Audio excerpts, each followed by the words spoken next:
Friends, if you are excited to dive deep into the world of the much-anticipated movie Mission Impossible, Final Reckoning, then you are in for a treat.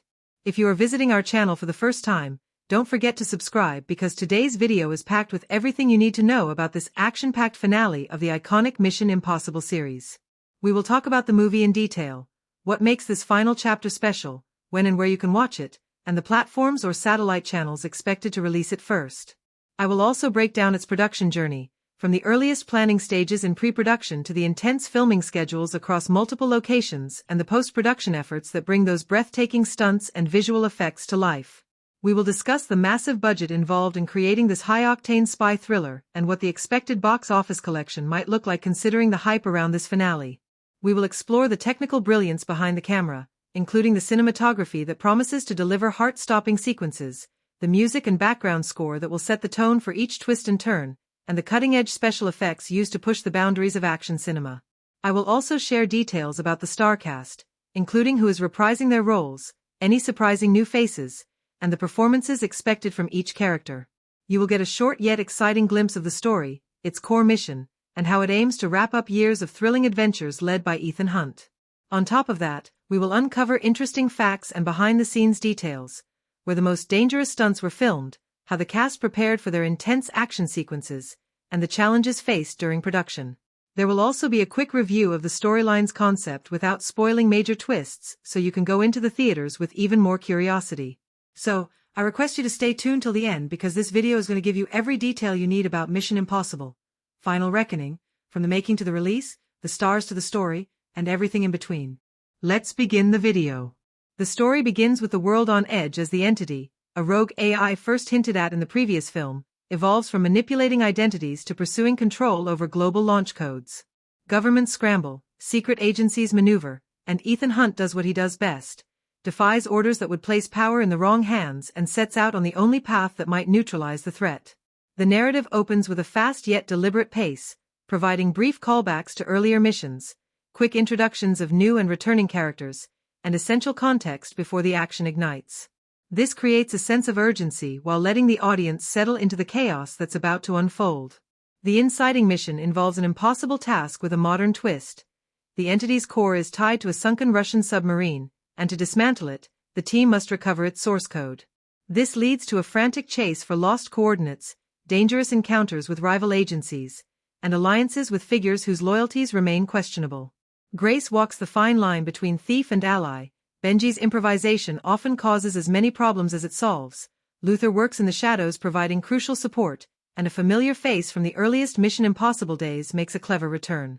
The setup becomes a chessboard packed with moving pieces, each exchange of information or technology potentially shifting the entire mission's outcome. The first major turning point is a tense underwater sequence that transitions the film from dialogue-heavy intrigue to visceral, high-stakes action. It's here that the mission escalates from a simple recovery to a larger objective, using the recovered information to outmaneuver the entity before anyone else does. This moment raises the emotional stakes, reminding the audience that Ethan's mortality is always part of the gamble, and reinforces the unspoken trust that binds the team. Midway through, the plot reveals its twist. The prized object isn't the solution, it's bait. The strategy becomes one of entrapment, to draw the entity into a controlled environment where it can be neutralized. Multiple power players try to seize control of this plan for their own agendas, creating a tense game of manipulation and countermoves. The theme of control, who holds it, who deserves it, and what happens when no one should, drives the narrative into a relentless countdown where the entity's influence starts to feel disturbingly physical, shutting down systems, closing borders, and turning potential allies into obstacles.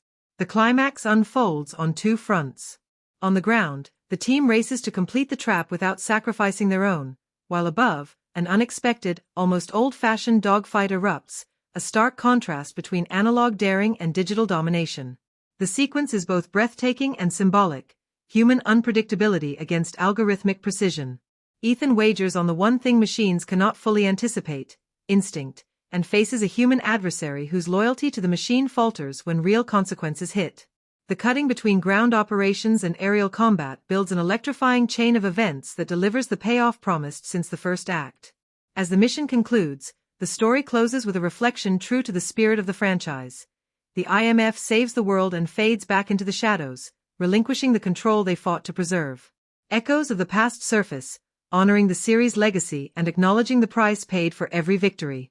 Structurally, the film follows a clear three-act path: briefing and setup, a pivotal shift mid-mission, and a climactic confrontation, but it plays with the weight of memory, legacy, and choice, weaving familiar elements into a finale that feels both conclusive and alive with the unpredictable messiness only humans can bring. Mission Impossible has always sold itself on impossible stunts, but Final Reckoning treats character like the most dangerous tightrope in the film. Ethan Hunt's defining trait, radical loyalty to people over protocols, gets tested from the first minutes and keeps tightening with every decision. He isn't learning a new trick so much as confronting the cost of an old one. Choosing lives over orders has left shadows, and the entity weaponizes those shadows by predicting his reflexes. Ethan's growth lands in the moments where he refuses to be the algorithm's puppet. He stops trying to personally hold every falling piece and starts trusting others to take the shot, fly the plane, flip the switch. The shift is subtle and lived in, not a speech but a recalibration of the way he moves through a room. Final Reckoning treats his vulnerability as a tool, not a weakness, and that small tilt, from lone savior to deliberate mentor, reshapes the entire team dynamic. Grace is the film's lit fuse. In the previous chapter she blurred the line between thief and ally. Here she tests what it means to be IMF material before the badge is even on the table. Her first instinct is still survival, but the plot keeps handing her choices where survival and principle don't align. Watching her learn the IMF's language, trust, misdirection, trust again, is half the fun. She graduates from quick hands and quicker exits to designing parts of the plan, owning risks instead of dodging them, and picking the mission even when nobody is watching. The character's growth is written in microbeats, the hesitations that shrink, the glance to Ethan that becomes a nod to herself, the moment she stops asking what the plan is and starts telling others what it needs to be. Grace's arc is the film's loudest argument that the franchise can pass the torch without dimming the flame. Benji, often the pressure valve, gets the kind of development that sneaks up on you. The entity knows his fear and pokes it, turning puzzles into moral traps. He responds not by becoming a stoic superhero but by owning the fear and moving anyway, which is a more interesting transformation. There's a clear line from the guy in Ethan's ear to the guy other people trust when Ethan isn't there. He carries secrets more carefully, shares them more honestly, and steps into leadership in the messy middle of missions. His bond with Grace in particular gives him a new shade. Protective, yes, but also demanding in the way good teammates are, pushing her toward the standard he's seen Ethan live. Benji's humor never disappears, it just becomes the steel around a very real core of responsibility.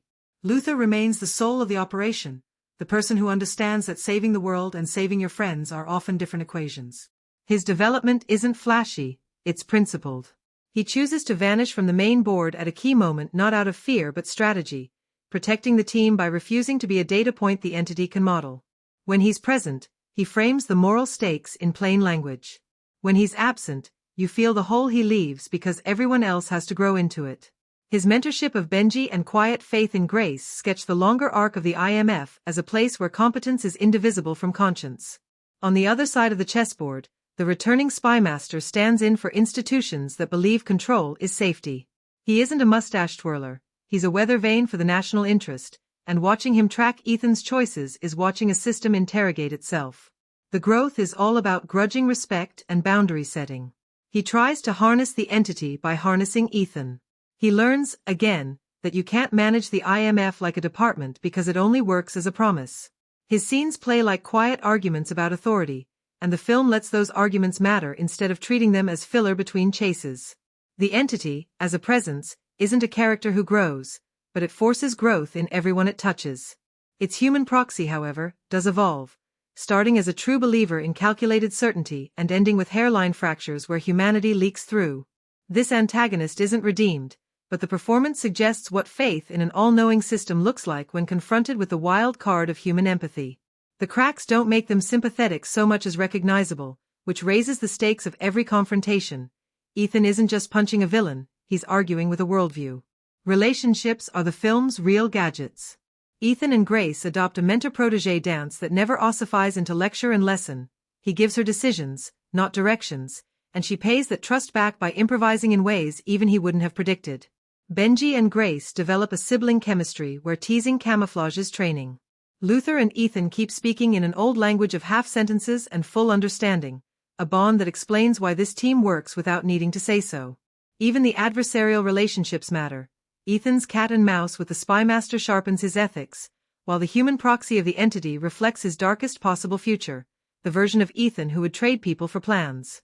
The arcs shape the story's momentum in practical ways. Because Ethan cedes more control, the mission structure becomes more distributed, letting Grace run operations and Benji drive strategy in bursts that feel earned rather than convenient. Because Luther steps aside by choice, the plot makes room for risk and accountability. Everyone else has to grow to cover the space he leaves. Because the antagonist uses prediction as a weapon, the heroes have to weaponize surprise, which is another way of saying they have to become more themselves. The film treats every set piece as a character decision wearing an action costume. The terrifying dive that requires trust, the handoff that demands honesty, the aerial insanity that literalizes the theme of analog courage versus digital certainty. What emerges is a portrait of a found family refining its code under pressure. No one does a 180-degree personality flip. The transformations are incremental, tactical, and emotionally legible. Ethan becomes a better steward of the mission, Grace becomes a believer with agency, Benji becomes a leader with a conscience, Luther becomes a guardian willing to disappear so others can survive, the spymaster becomes a little less sure that control is the same as safety, and the villain's human face becomes a cautionary tale about outsourcing morality to math. Those shifts are what give the spectacle weight. The explosions echo because the people setting the charges are changing, and the choices they make at altitude are grounded by the work they've done on the ground. Tom Cruise doesn't just lead the film, he tunes it like an instrument and plays it at multiple volumes at once.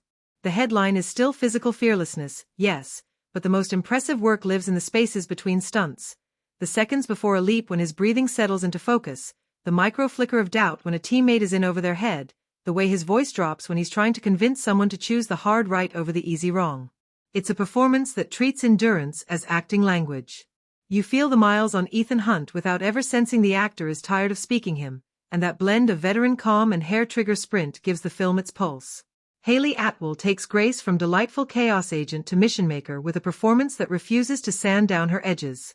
She plays curiosity like a superpower, letting the character's quick mind show in the eyes before the hands. The trick she pulls off is folding vulnerability into capability. When Grace hesitates, you see a mind running probabilities, not a damsel waiting for rescue. Atwell's best moments aren't the flashy escapes but the quiet recalibrations, choosing to stay when leaving would be safer, taking command without asking permission, trusting someone else with the wheel and then snagging it back when instinct screams otherwise. She and Cruise share a witty kinetic rhythm that feels like two expert drivers swapping lanes without indicating. Simon Pegg delivers the softest punch in the movie. Benji's humor is still the franchise's comfort food, but Pegg plays the jokes like pressure relief rather than punchline chasing. The performance lives in ragged breaths during bomb disposal sequences, in the tremor he lets through just enough to be human, in the spine that straightens when someone needs to hear the uncomfortable truth. He toggles from comic to captain within a scene, and that elasticity makes the team dynamic feel earned. When Benji barks orders, the room listens because Pegg has already shown us the cost of getting them wrong. Ving Rhames brings the baseline. Luther's screen time is used like a precious resource, and Rhames spends it on credibility.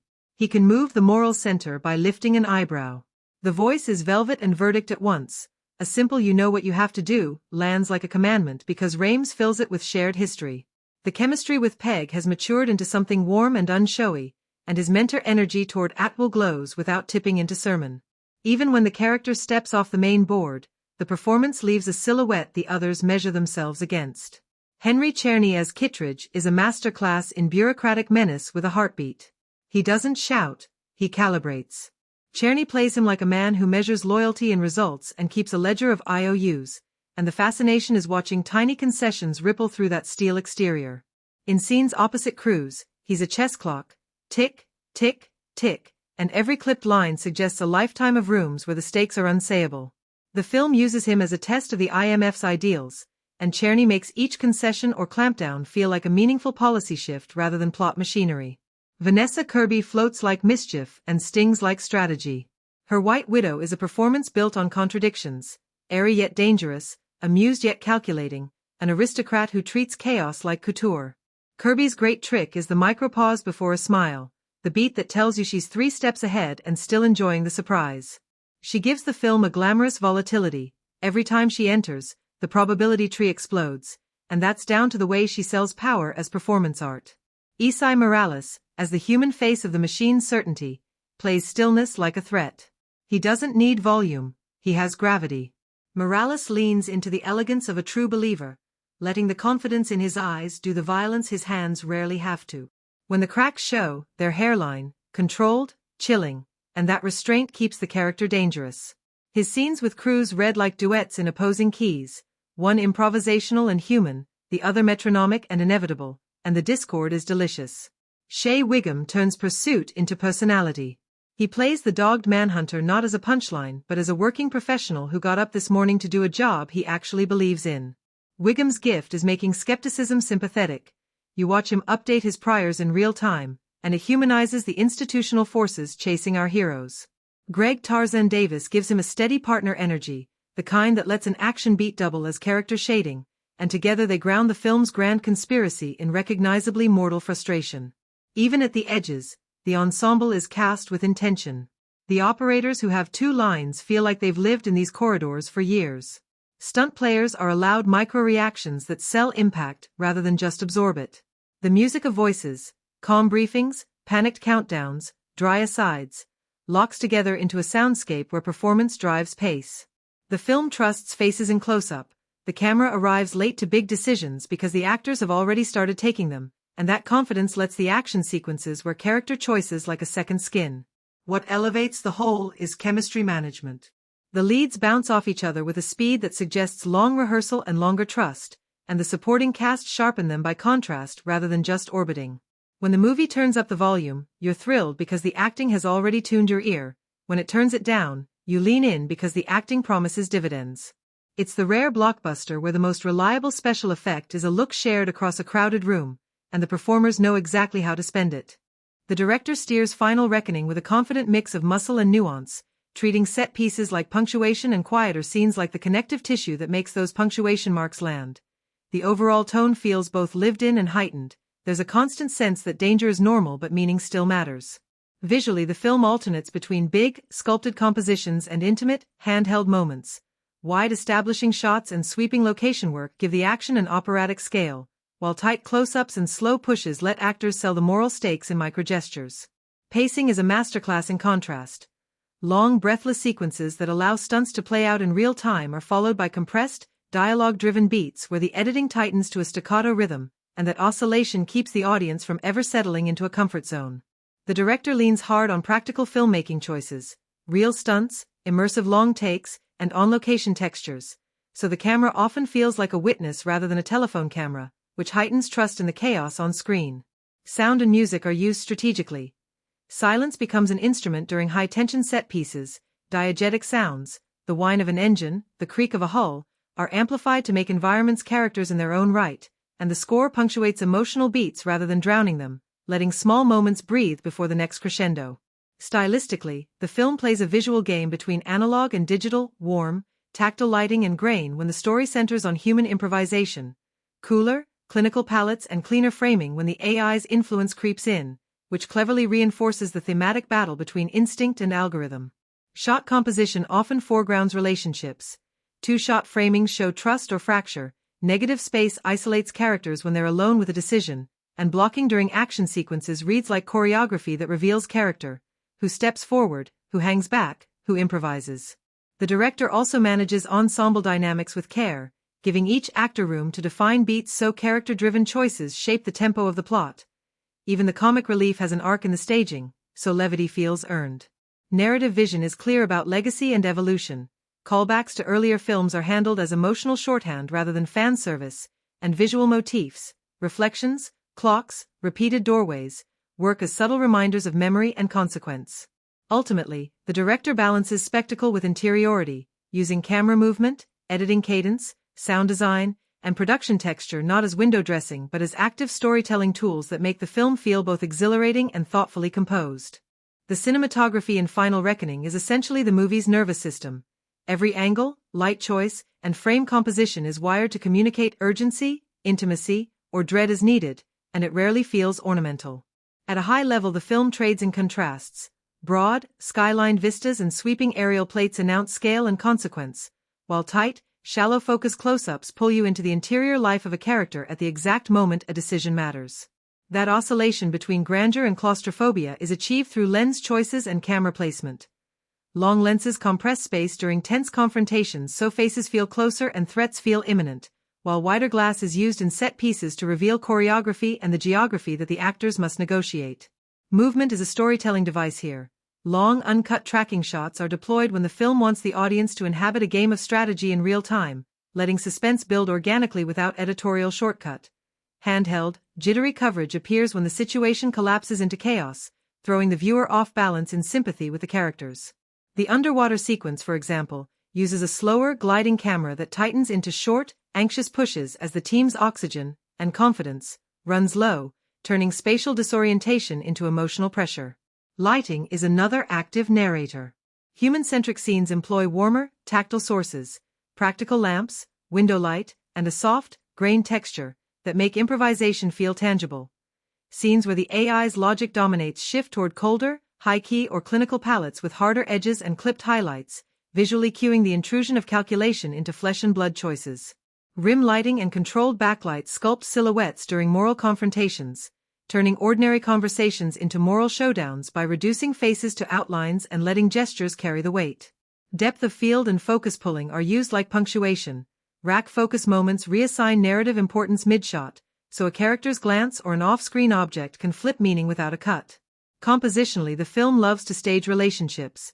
Symmetrical two-shots imply uneasy balance or institutional authority, while deliberately off-center framings and negative space isolate a character when they're making a lonely choice. Foreground elements, door frames, reflections in glass, and environmental clutter, are repeatedly used to create layers, suggesting that decisions are always observed and that secrets live in the periphery. Framing in action sequences is character-driven.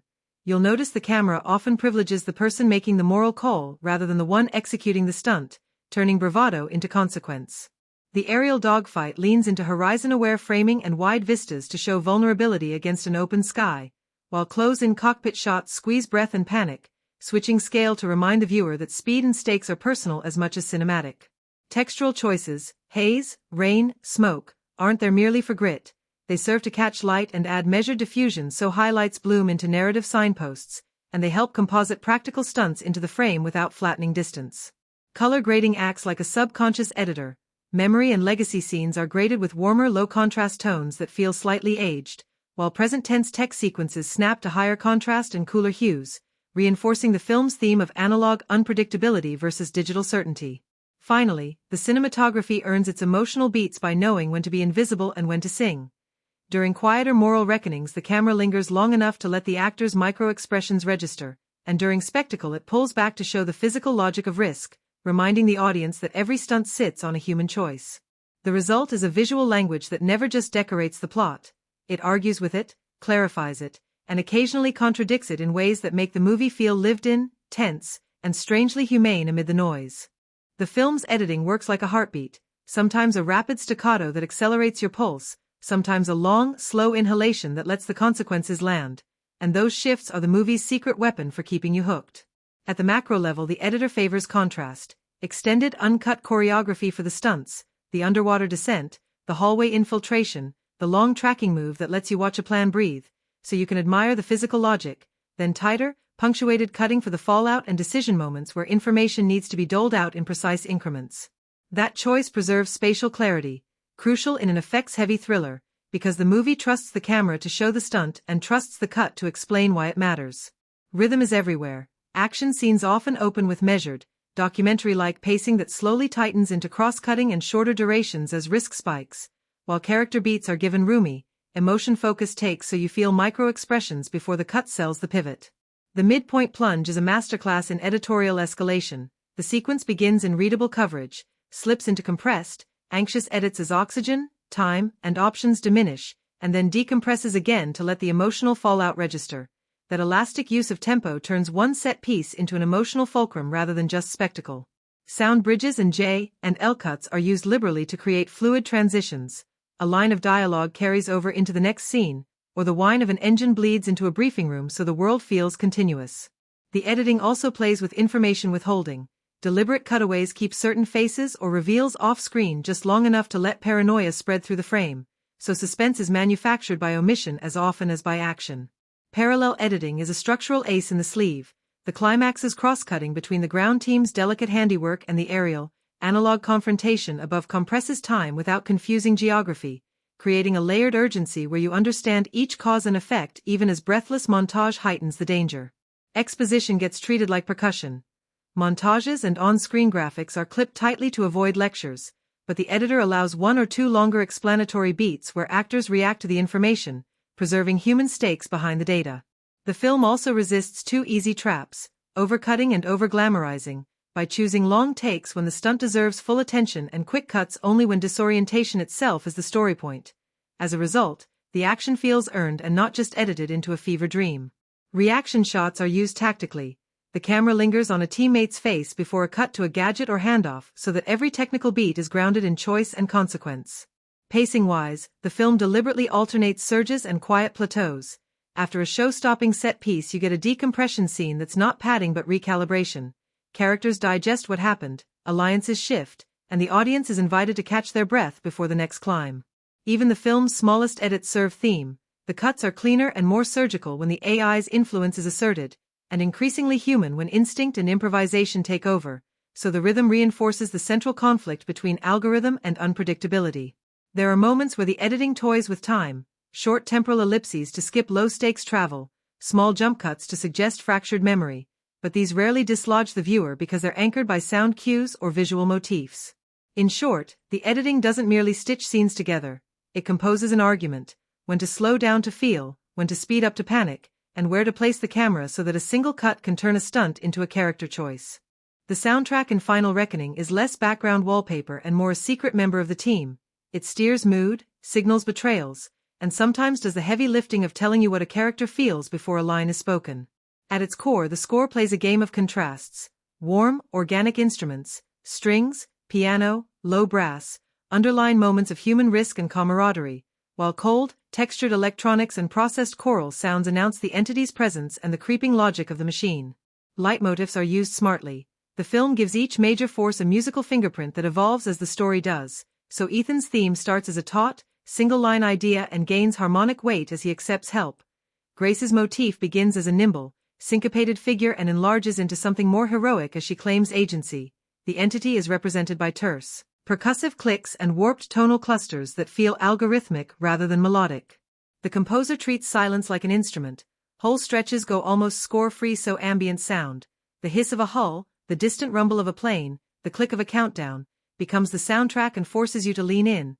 When the music returns after one of those silences it lands like a punch because you've been primed by absence. The mix frequently blurs the line between score and sound design. Engine whines and mechanical bleeps are woven into the percussion so the action's sonic identity feels visceral and immediate, and clever use of diegetic music, a lounge track playing during a tense negotiation, a distant radio tune masking a covert approach, flips expectations and uses familiar songs as narrative smokescreens. Standout sequences show how adaptive the score is. The underwater descent is scored with muffled, slow-building strings and sub-bass pulses that mimic heartbeat and oxygen loss, tightening focus and compressing time. The aerial dogfight pairs raw brass stabs and timpani surges with breathless, percussive electronics to make the open sky feel claustrophobic and personal. Quieter scenes, late-night strategy talks or the small, human reckonings between teammates, are supported by intimate solo piano, or a single bowed instrument that allows faces to read like pages. Motifs don't stay fixed, they counterpoint one another when alliances shift, so you'll hear Grace's arpeggio fragment appear under Ethan's theme when she takes initiative, or the entity's brittle textures intrude under Luther's warm chords to signal compromised safety. Rhythm also plays a role in character.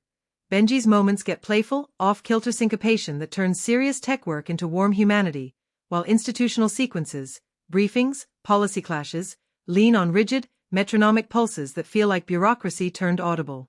The score's biggest trick is restraint. It rarely competes with action but enhances it, letting sound design carry the grit while the music supplies emotional architecture. In the final trap sequence, the score and sound effects interlock so tightly that alarms, dialogue, and musical motifs form a single urgent voice that guides the edits and highlights moral choices rather than masking them. Overall, the music doesn't just decorate the spectacle. It clarifies tone, deepens character, and converts mechanical danger into emotional consequence so the audience feels both the adrenaline and the cost behind each daring move. The film keeps slipping its ideas into your brain the way a good pickpocket works. Gentle misdirection, a showy stunt, then a quiet moment where you realize you've been thinking about something much bigger. At its center is a blunt, modern argument about control versus chaos. An omnipresent algorithm, the entity, promises safety through prediction, and the human protagonists answer with improvisation, trust, and error-prone courage. So the central moral question becomes not, can we stop the threat? But, who gets to decide how the world is managed? That debate is never presented as a lecture, it's embodied in choices: Ethan's insistence on people over protocol, Grace's movement from self-preservation to responsibility, and the antagonist's faith that perfect calculation equals justice. So theme and plot are braided tightly rather than stapled on. The film also mines legacy and memory. Repeated visual echoes and small conversational callbacks treat past missions as a living archive that weighs on decisions in the present, which lets the movie ask what history obliges you to do and whether duty is inherited or chosen. Found family dynamics give those abstract questions a human anchor. Loyalty here is not patriotic poster speak but a set of emotional micro-investments. Looks, favors, old jokes, that make the stakes personal and turn strategic gambits into moral tests. Technology ethics sit beside that interpersonal core. The entity's inscrutable logic raises classic questions about surveillance, delegation of force, and the unintended consequences of outsourcing judgment to code, while the film complicates easy answers by showing that institutions, too, can weaponize benevolence. Related to that is the recurring theme of unpredictability as virtue. Analog stunts and human improvisation are staged not as nostalgia but as deliberate counters to computational certainty, so the biplane dogfight and the underwater descent function as philosophical stunts as well as adrenaline set pieces. The movie also refuses binary morality. Characters shift toward or away from control with small, believable gestures rather than cartoon flips, which lets the audience live inside ethical ambiguity. The spymaster who once trusted systems learns to distrust them a little, the human proxy of the entity fractures rather than converts, and the heroes keep asking whether the price of safety is worth the trade. Finally, sacrifice and accountability are threaded through the action. The film treats cost as an unavoidable arithmetic of choice, not an emotional shortcut, so victories feel costly and decisions reverberate. The result is a blockbuster that packages big ideas inside tactile scenes and character work, repeatedly nudging the viewer toward the question the story refuses to finalize. In a world that can predict almost everything, what value does the unpredictable human impulse still hold? Visual effects in Final Reckoning mostly behave like a very well-trained supporting actor. They step forward only when the scene asks for something impossible and otherwise stay out of the way, which is exactly the tonal decision that keeps the film feeling lived in. The movie deliberately privileges practical stuntcraft, real rigs, full-scale set pieces, on-location planes and boats. So the VFX team's principal job is clean augmentation rather than spectacle-first invention, meaning digital work is often used to extend sets, remove wires and safety rigs, and stitch plates together rather than to create entire environments from scratch. That approach pays dividends. Practical explosions have real mass and shadow behavior, stunt hits carry the same physics on screen after subtle digital cleanup, and compositing that replaces a hangar wall with a cityscape or stretches a cliff edge reads as extension rather than fantasy because the lighting and grain come from real footage. The standout technical work appears in sequences that would be dangerous or impossible to shoot practically. The underwater descent, for instance, where VFX blends fluid sims, bubble and particulate particle systems, and careful color timing to make the water feel viscous and oxygen-poor, rather than a flat blue overlay. The team uses layered caustics, volumetric lighting, and micro-debris to sell depth, then grades and adds film grain to match on-set lenses so the result sits in the same tactile world as the above water plates. The aerial dogfight is another demonstration of balance. Real planes and practical cockpits provide the visceral cockpit intimacy while wide exterior shots are sometimes composited with digital doubles and environment replacement to safely widen geography and heighten peril. The trick is continuity. Motion blur, atmospheric haze, and matched shadows are dialed in so a CGI wingtip or contrail reads like part of the original take. When the story needs scale, citywide outages, collapsing infrastructure, or a global visualization of the entity's influence, the VFX studio leans on large-scale simulations, crowd replication, and procedural destruction that look convincing because they obey secondary motion and local lighting, and because foreground performances remain grounded in practical reaction shots.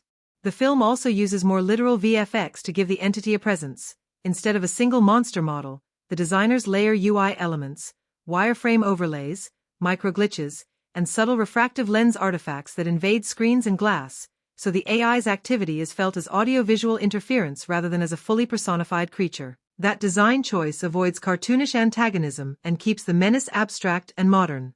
Digital doubles and face replacement are used sparingly, only in shots that would put actors at real risk, and the success of those moments depends on meticulous match moving, facial performance capture, and high-quality skin shading, subsurface scattering, proper specular response, correct eye wetness, to avoid uncanny valley slips.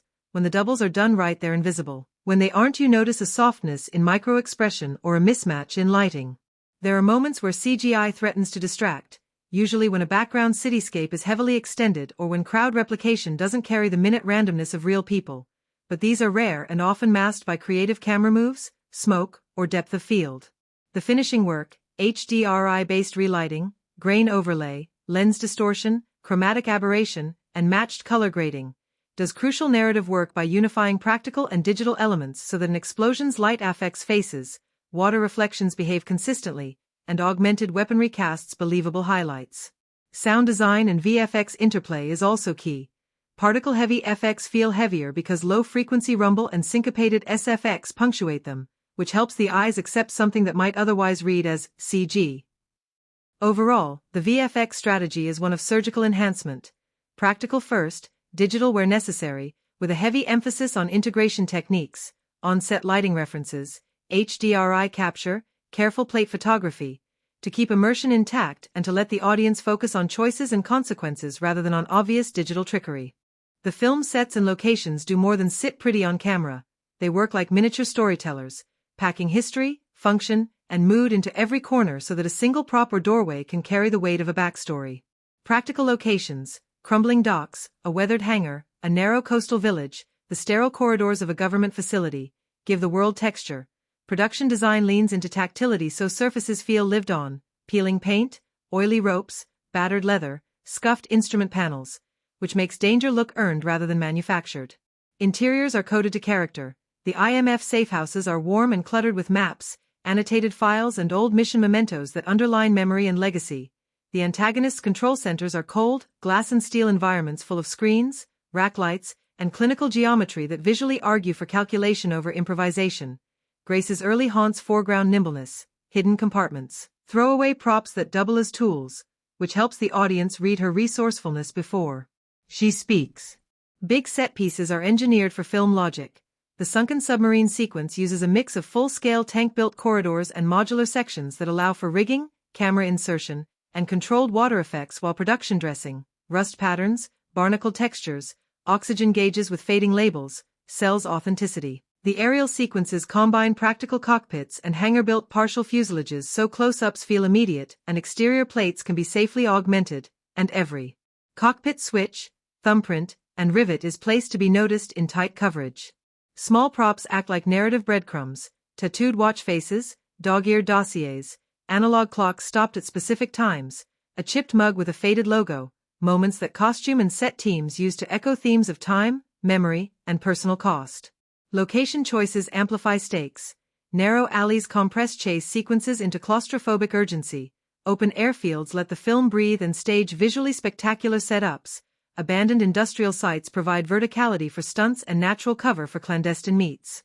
The production design also collaborates tightly with cinematography and VFX. On-set HDRI captures, practical lighting rigs built into set pieces, and breakaway sections that read correctly under digital extension keep the line between physical and digital seamless, so an explosion throws believable shadow on real faces and a digitally extended skyline shares the same haze and grain as the foreground. Recurrent visual motifs, door frames, mirrors, old filing cabinets, and maintenance panels, are used smartly in dressing to suggest surveillance and the idea that decisions are always observed. Set dressing places the political and personal side by side, a family photo next to a tactical map, a child's drawing pinned near a server rack, which quietly reinforces the film's human versus system tension. Sound-friendly choices, metal staircases that clang, water pipes that breathe, textured flooring that translates to footstep cues, mean production design supports sound design too, giving editors real material to build atmosphere from. Finally, the logistics of design are story-driven. Spaces are laid out so choreography reads on camera and so payoff moments, a hidden compartment opening, a previously seen object becoming the key, feel inevitable rather than convenient. All told, the sets and locations don't just house action. They argue for it, reveal character, and anchor the film's themes in tactile, memorable environments that keep the audience grounded even when the plot reaches for the impossible. Dialogue in Final Reckoning functions like a precision instrument. It measures character, moves plot, and, when it wants to sting, cuts through spectacle to reveal consequence. The script refuses to let talk be mere bridgework between stunts. Instead, lines are pitched to reveal history, calibrate risk, and define who trusts whom. You get quick, economical speech in crisis and lingered, textured exchanges in private rooms, which means the movie can race through a sequence of chases and still leave you remembering a single quiet line that reframes everything you just watched. Exposition is handled with surgical care. Rather than dumping technicalities in a single heavy briefing, the script splinters information across moments where gadgets, gestures, and stakes already set the emotional table. Benji explains a protocol while literally typing the override under pressure, a throwaway joke masks a critical data point, and a map on the wall becomes the stage for a compact lesson in geopolitics. That technique keeps the audience from feeling lectured and lets jargon become texture instead of noise. Even when the dialogue gets technical, it's tied to a physical action or a visible consequence, so comprehension comes through the eyes as much as the ears. Character voice is distinct and consistent. Ethan's lines are terse and tactical, short commands, measured reassurances, that communicate authority without sermonizing. Grace's speech snaps with curiosity and nervous delight. She asks the questions we want answered and does it in a way that reveals personality. Benji's banter functions as both comic relief and expository cover. His jokes let heavier truths land softer. Luther talks less and weighs more. His few sentences arrive like verdicts. The antagonist speaks in clipped, almost formal logic, which makes their certainties feel chilly and doctrinal, and that contrast sharpens the thematic clash between warm human unpredictability and cold calculation.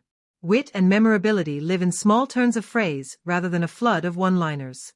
The script favors lines that double as character beats, a remark that reveals regret, a flippant aside that masks fear, or a clipped policy line that exposes institutional hubris. These moments stick because they're earned. A joke lands only after we've seen the character's soft edges. A moral retort resonates because it answers a choice we just watched an actor make. That economy of language produces lines viewers want to repeat without feeling like the movie is angling for quotability. Emotion in the script often arrives in the gaps between words. The best exchanges are written for subtext. People say safe things while meaning riskier ones, and the camera or a reaction shot does half the work. That allows dialogue to be lean where it needs to be, no melodramatic confessions, but rich where intimacy matters. When a teammate admits fear in a half sentence, you feel the team's history unspooling behind it. When a spymaster frames a policy choice in bureaucratic terms, the human cost hangs in the silence that follows. Humor is used structurally, not decoratively. Comic beats reset tension and reveal character resilience. They also function as trust tests. Benji's quips, for example, are frequently the smallest lie told to buy a moment, and watching when humor fails is as revealing as watching when it lands. That calibrated use of levity keeps stakes high without exhausting the audience and makes emotional payoffs feel earned rather than manipulated.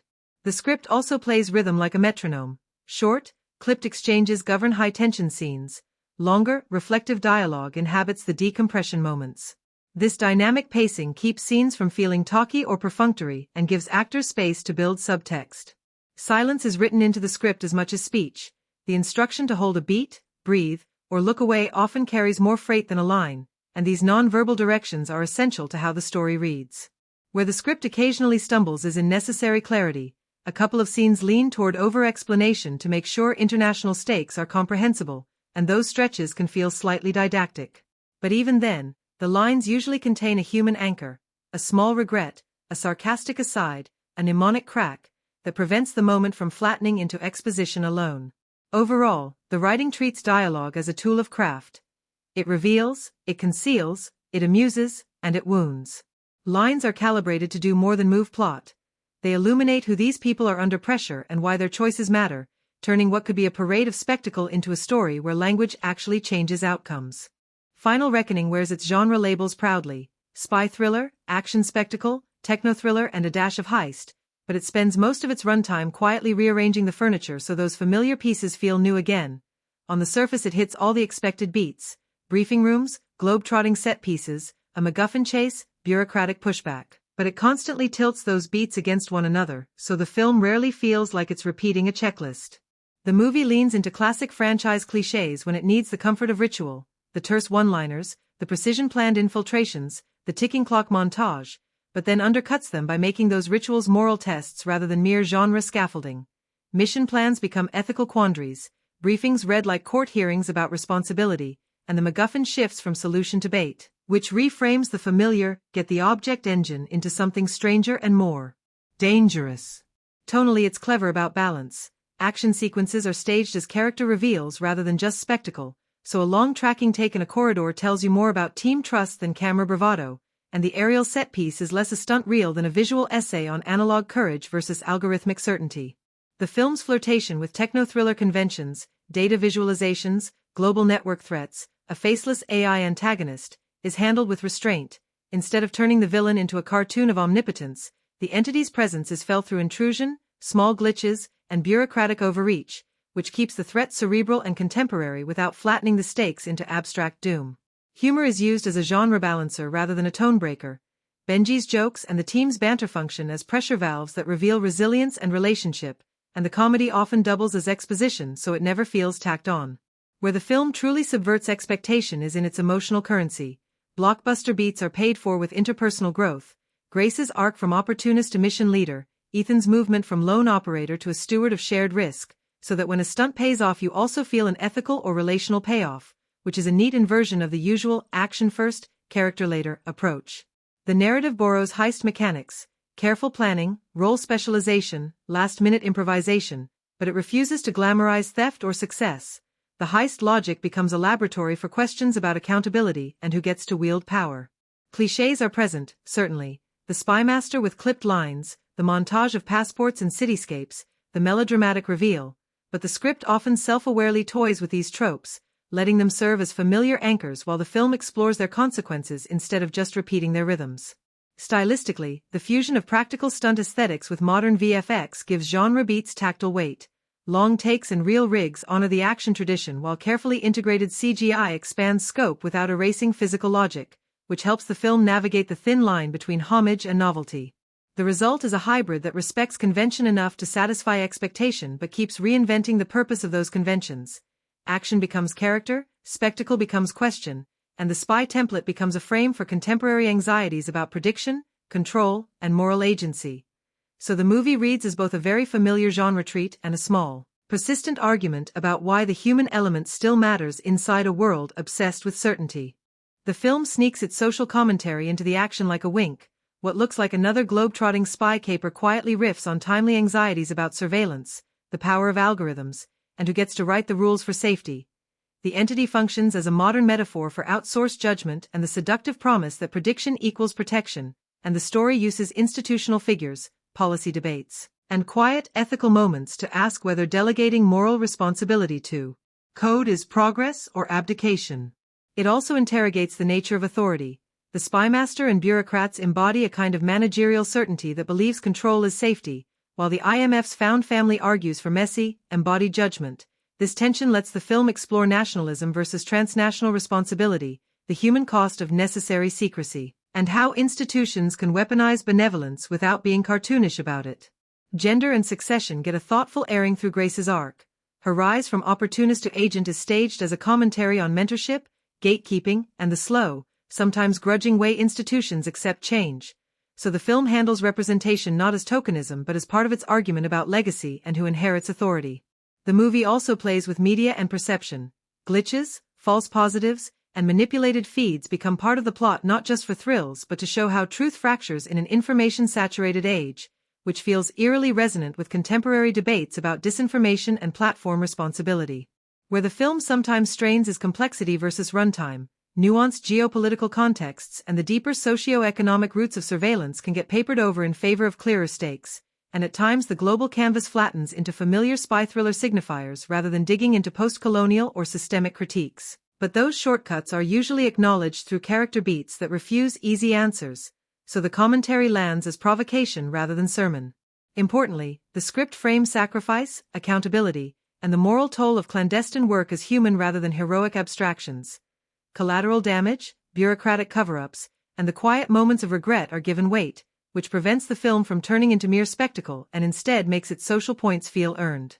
Overall, the movie doesn't preach. It stages ethical dilemmas inside the kinetic grammar of a blockbuster, which means viewers leave with provocative questions about technology, power, and trust lodged in their heads, questions the film raises through choices and consequences rather than placards and monologues. The film hooks the audience by mixing pure, visceral spectacle with honest human beats, so you leave the theater having been laughed with, startled, and quietly moved in roughly equal measure. Set pieces like the underwater descent and the aerial dogfight deliver collective gasps and applause because they're staged to maximize physical risk and clarity, but those same moments land emotionally because they're framed around personal stakes. A teammate's slip, a last-second decision, a look. Exchange that says more than any line, so cheers and sudden silences sit next to each other in the same screening. Comedy, mostly via Benji, functions as tension relief and as a social glue. A well-timed quip in the middle of a crisis makes the audience exhale together, which amplifies the later shock or grief when jokes fail or consequences arrive. Those tonal swings create a roller coaster that keeps engagement high. The film packs quieter scenes that invite tears or reflection, late-night conversations, small confessions, and the visible cost of choices let viewers invest emotionally in people rather than just stunts, so applause for a stunt and sighs for a sacrifice are both earned. Shocks and twists are used sparingly but impactfully. Betrayals, sudden losses, or an unexpected rule change from the institutions chasing the team cause real-time reevaluation, sparking post-credits debate about motives and ethics. Thematically rich moments, questions about control, prediction, and who should hold power, seed discussion topics that travel beyond the theater. People leave wanting to argue about whether an algorithm can ever be moral, whether institutions should be trusted, or which character made the harder call, which keeps the movie alive online and in friend groups. Repeat viewings are encouraged by layered writing and visual motifs. Callbacks, subtle set dressing details, and musical leitmotifs reveal themselves on a second watch, and puzzle-like elements, who knew what and when, invite viewers to reassemble the narrative for pleasure. The ensemble nature of the cast also helps engagement. Different viewers root for different players, the loyal veteran, the unpredictable newcomer, the witty techie, which fuels conversation and divides opinion in a fun way. The film is engineered for communal reaction. It gives big moments that play well in theaters and small moments that reward close, concentrated viewing, so it satisfies both the crowd and the solo rewatcher. Finally, the balance of spectacle and moral ambiguity keeps the emotional tone from calcifying into simple triumphalism. Instead of closing with a pat answer, the story leaves a knot of feelings, relief, unease, admiration, that keeps people talking, sharing favorite beats, quoting lines, and debating character choices long after the credits roll. Put Final Reckoning next to its peers and you quickly see it as a hybrid. Part franchise ritual, part reinvention. Compared with earlier Mission Impossible entries, the film keeps the series' appetite for death-defying practical stunts and globe-trotting scope, but it leans harder into ensemble agency and ethical argument. Where older installments often framed Ethan Hunt as the solo architect of miracles, this one spreads responsibility across Grace, Benji, and Luther so that stunt beats double as character beats. Against James Bond, the difference is obvious in tone. Bond tends to glamour, one-on-one seduction of danger, and a loner's moral code that's personal and often indulgent. Final Reckoning treats spectacle as communal and insists dilemmas are political as much as personal, trading Bond's velvet villain monologue for bureaucratic friction and institutional critique. Put it beside the Bourne films and you'll notice a shared love of immediacy and close-quarters tension, but Final Reckoning rejects Bourne's almost paranoid intimacy as the whole. It borrows that kinetic urgency for certain fights and chases but refuses to stay in the grime, then opens up again for operatic long-take set pieces that celebrate craft as spectacle. If you line it up with Fast and Furious, you'll find a family theme and a fondness for vehicle madness in common, yet where Fast leans into spectacle as joy and emotional catharsis, Final Reckoning uses similar set pieces to test ethics. Vehicle stunts become arguments about unpredictability versus control rather than pure crowd pleasers. In the broader techno-thriller field, the movie distinguishes itself by keeping the big idea, an omnipresent algorithm, tactile. The antagonist's reach is felt through bureaucratic moves, screen glitches, and policy debates, rather than turning the threat into a cartoon cloud of invincibility, which makes comparisons to Black Mirror-style cautionary tales apt in spirit but different in execution. This is still a blockbuster built on bodies and rigging, not just speculative dread. Stylistically, if the director's past work favored long takes and practical stunt work, Final Reckoning refines that signature by marrying those techniques to tighter character work, so it reads like the director's most emotionally literate action film to date rather than merely a bigger one. On craft points, cinematography, editing, sound, the movie stands comfortably alongside the best modern spy films because it refuses two temptations: over-relying on CGI, VFX augment, don't replace, and padding character beats with spectacle. Instead, it lets the camera honor a stunt's logic and the editor earn each cut by tying it to a decision. Where the film nods to genre conventions, briefings, MacGuffins, ticking clocks, it often repurposes them as moral devices. The heist mechanics become a lab for accountability, the ticking clock becomes a moral pressure test. That blend of reverence and retooling means the movie will feel familiarly satisfying to franchise fans while offering enough new textures: the AI as institution threat, an earned passing of the torch dynamic, the use of analog stunts as thematic counterpoint, to keep critics who prize novelty interested. Symbolism in Final Reckoning is everywhere if you know where to look. Small objects, camera choices, and recurring visual cues do the heavy thematic lifting so that plot mechanics double as metaphors. Time appears as a physical motif. Clocks, stopped watches, and repeated references to minutes and seconds turn the film's urgency into an ethical ledger where every tick records a cost. The many timepieces don't just count down danger, they mark legacy and the debts characters inherit. Water and the sunken submarine work as buried memory imagery. The descent into the wreck is literally a dive into past choices and the personal costs the team has submerged, while murky light and particulate in the tanked corridors suggest truth filtered and obscured. Mirrors, reflections, and glass recur to explore identity and surveillance. Faces split across panes, refracted images that question who's authentic and who's a constructed projection, and glass walls and control centers that make power look transparent until you realize you're being watched from both sides. Doorways and thresholds are staged like moral crossroads. Characters pause framed in a frame before they step, and that repeated visual of entering or exiting subtly signals commitment, betrayal, or a passed-on responsibility. Analog objects, old clocks, battered radios, a chipped mug, dog-eared dossiers, are contrasted with clinical screens and UI overlays to stage the film's central contest between messy human judgment and cool computational certainty. Tactile textures, warm lamplight, and film grain become metaphors for improvisation and unpredictability, while clinical blue palettes, precise on-screen graphics, and the entity's micro-glitches literalize the cold logic the heroes resist. Vehicles carry symbolic weight too. The biplane dogfight reads as an argument for analog courage. Open sky, exposed pilots, and the poetry of risk, set against the invisible pervasive reach of the digital antagonist. Cockpits, rivets, and manual switches are props that stand in for human agency. Sound motifs, engine whines, the creak of hulls, the almost musical clicks that announce the entity, function like a signature language, so moments of silence or muffled audio become symbolic spaces where choice or doubt live. Repeated visual motifs, clocks, reflections, door frames, stopped analog gear, are used not as decorative echoes but as narrative footnotes. A character's glance at a broken watch, a reflection that doesn't quite line up, or a doorway left open tells you more about their inner math than any exposition. Even the VFX language is symbolic. The entity is suggested through layered UI artifacts, wireframe overlays, and refractive lens effects that make its presence feel like an intrusion into perception rather than a hulking villain, which underscores the film's argument about unseen systems shaping visible lives. These devices compound across scenes so that action set pieces double as moral parables. The underwater descent is both stunt and reckoning, the long tracking takes become tests of trust, and the edits that shorten into staccato bursts mimic algorithmic compression while longer, breathing shots endorse human hesitation.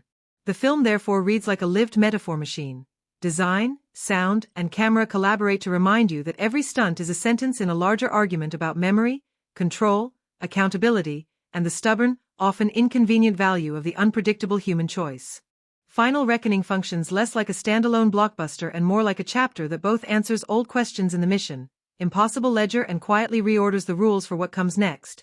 It respects the franchise's ritual.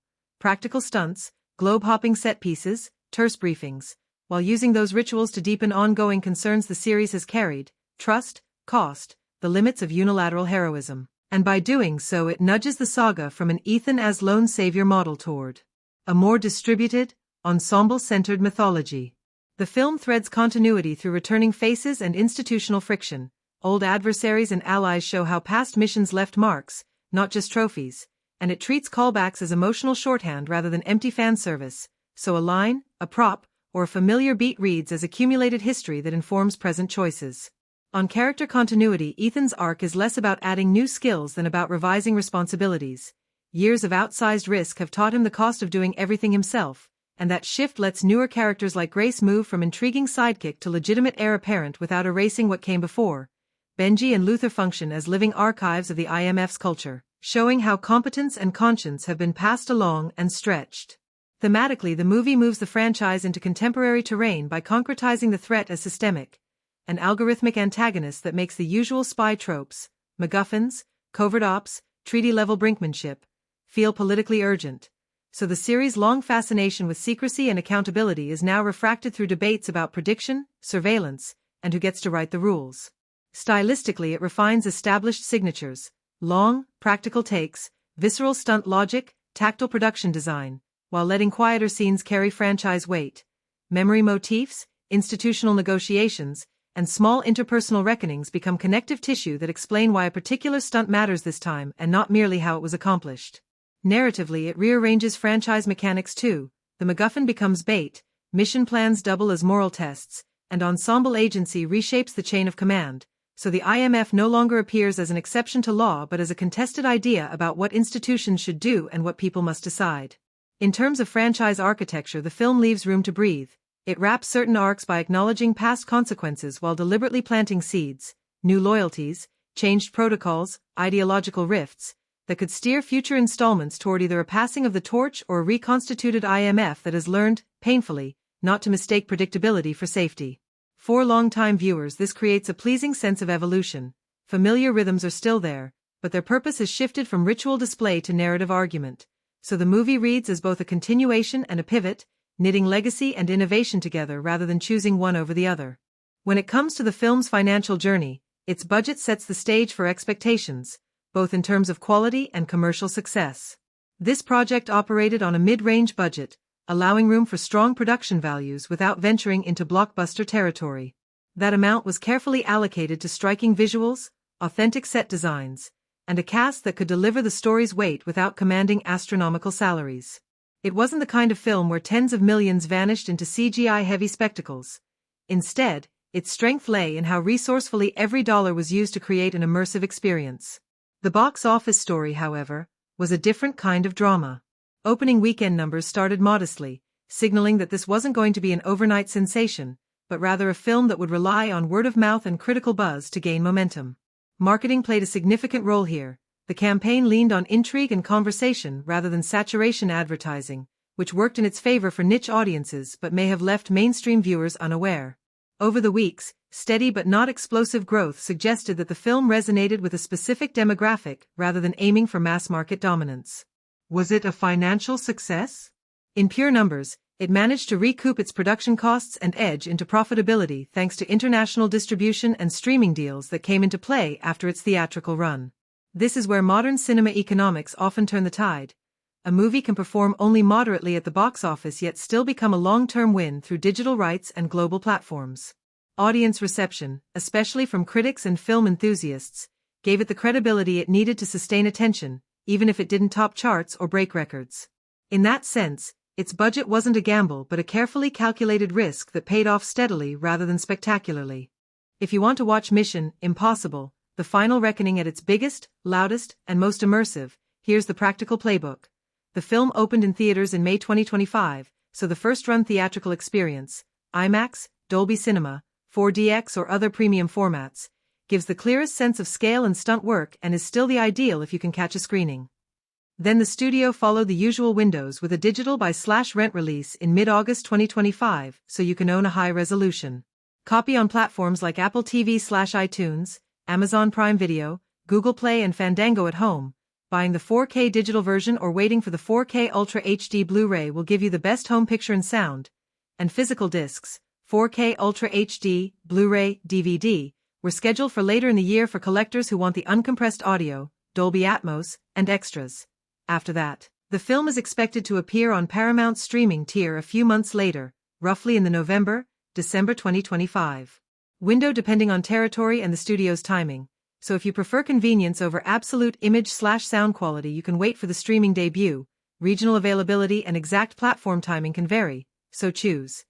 See it in a premium theater for the communal visceral impact. Buy the 4K digital or disc for the best long-term home experience. or stream on Paramount Plus when it hits that window for easy rewatch. If you enjoyed this video and would like us to provide reviews of every kind of movie, please remember to like, comment, share, and subscribe to our channel. Have a great day, and we'll see you in the next video. Goodbye.